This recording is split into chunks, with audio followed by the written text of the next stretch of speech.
నేను చెప్పేదే 100% కరెక్ట్. అది తప్పు అని వాళ్ళకి తెలీదా?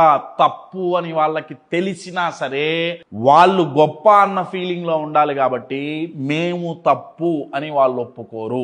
మీరు వాళ్ళకి సాఫ్ట్ గా ప్రేమగా చెప్పండి, లేకపోతే హార్ష్ గా చెప్పండి, 2 పీకి చెప్పండి, 10 మందితో చెప్పియండి, 100 మందితో చెప్పియండి, 1,00,000 మందితో చెప్పియండి. అరే నువ్వు ఆలోచించే తప్పురా, నువ్వు చేసే తప్పురా. ఆహా కాదు, నేనే కరెక్ట్.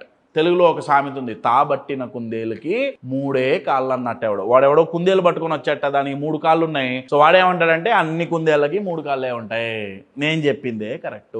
ఇక్కడ వచ్చే నష్టం ఏంటంటే అండి, రిలేషన్షిప్ అన్నాక ఏదో ఒక మిస్అండర్స్టాండింగ్ జరుగుతుందండి. ఏదో ఒక చోట ఏదో ఒక రకంగా తప్పు చేస్తుంటాం, దొరలకుండా ఉండదు. అవతల వాళ్ళని అర్థం చేసుకునేటప్పుడు ఎక్కడో చోట ఏదో ఒక తప్పు అవుతుంది. అయితే నార్మల్ వాళ్ళైతే ఆ తప్పును గ్రహించి ఇంకొకసారి ఆ తప్పు దొరలకుండా చూసుకుంటారు.